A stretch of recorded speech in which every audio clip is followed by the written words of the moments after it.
All day long I followed her around, whether she was in the garden or in the yard, or went off to a neighbor's house, where she would drink tea for hours, telling her incessant stories. I felt as if I had been grafted onto her. I can remember nothing else about that time of my life except the indefatigable old woman who never faltered in her kindness. Sometimes my mother would put in a brief appearance. She was proud and stern and looked upon everything with cold gray eyes, like the winter sun, and later she quickly disappeared, leaving nothing at all to be remembered by. Once I asked grandmother, "Are you a witch?" "Whatever next?" she said, bursting out laughing, and then suddenly adding in a serious voice, "How could I be a witch? Witchcraft isn't learned in 5 minutes. Besides, I can't even spell. Don't know A from B. Your grandfather is the one for book learning, but the Holy Virgin didn't bless me with brains." And then she unveiled another part of her life. I was an orphan as well. My mother had nothing and was a cripple. When she was still a young girl, her master did something to frighten her. One night she jumped out of the window from fear and hurt her side and shoulder. From that time onwards, her right hand, the one she used most, withered up, a fine thing for a marvelous lace maker. Well, she was no use to her masters now, and they let her go free. Then she had to fend for herself. But how can anyone live without their right hand? So she wandered about, living on charity. In those days, people were better off and kinder. There were the wonderful carpenters and lace makers of Balakna. They made you feel proud. Mother and I used to wander through the towns in autumn and winter, but when the Archangel Gabriel waved his sword, winter was driven away and spring would come over the earth. Then we would go on further, wherever the fancy took us. We went to Morum, and Urevitz, and up the Volga, and along the peaceful Oka. It's marvelous to be in the open in the spring and the summer. The ground's warm and soft, and the grass like velvet. The Holy Virgin has sprinkled the fields with flowers. It fills you with joy and leaves room for the soul to breathe. Mother was in the habit of half closing her blue eyes and singing so she could be heard high in the heavens. Her voice wasn't strong, but it was clear as a bell, and everything around her would stop still and listen, entranced by her. Dear God, it was good to be alive.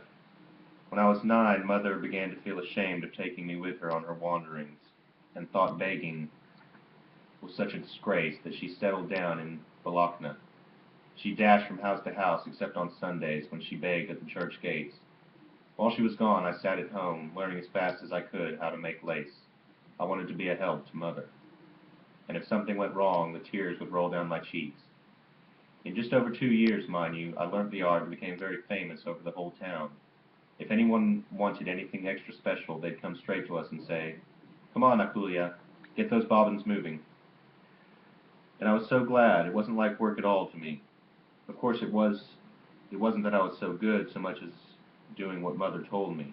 With one hand, she couldn't do very much, but she made up for it by being a very good teacher, and a good teacher is worth more than 10 workmen.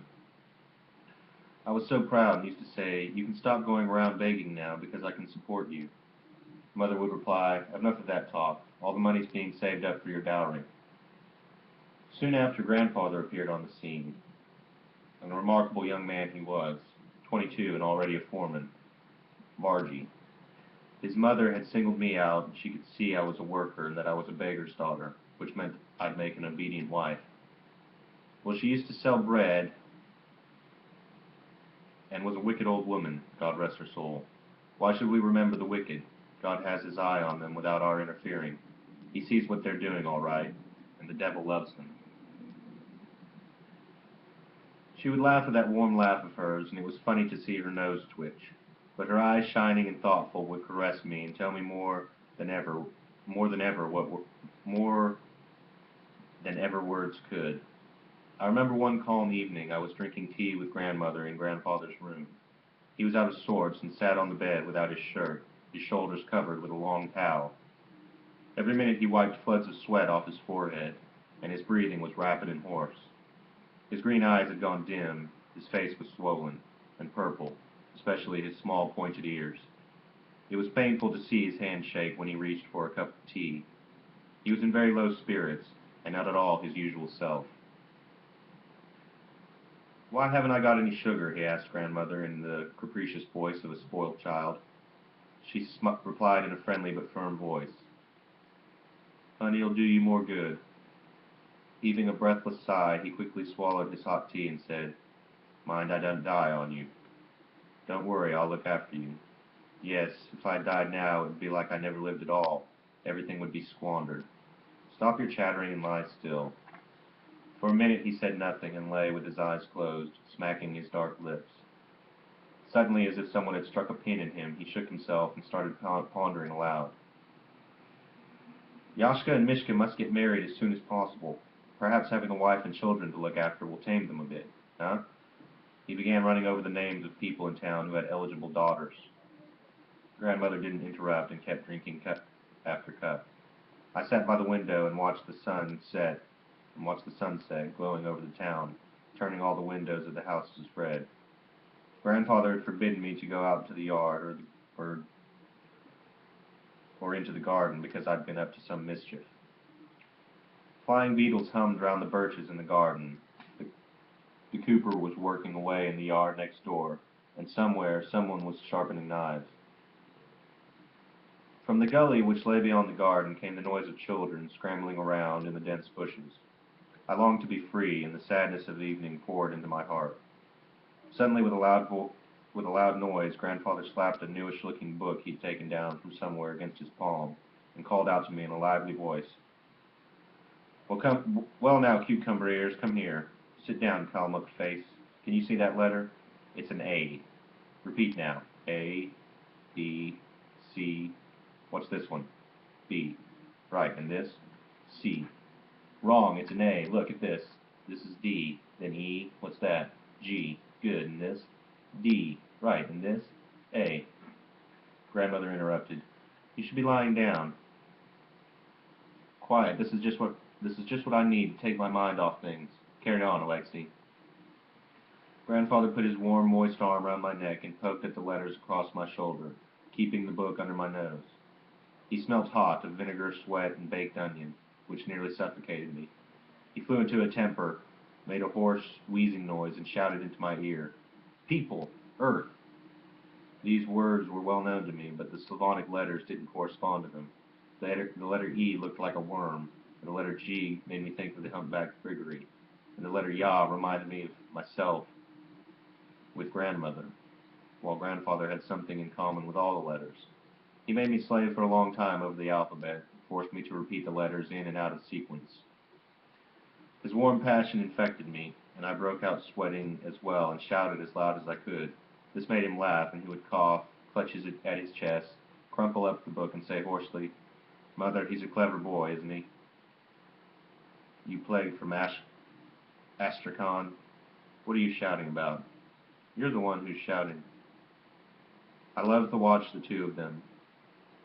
Grandmother, with her elbows on the table and her cheeks propped up by her fists, would watch us, laugh softly, and say, "You'll do yourself injury by all that shouting."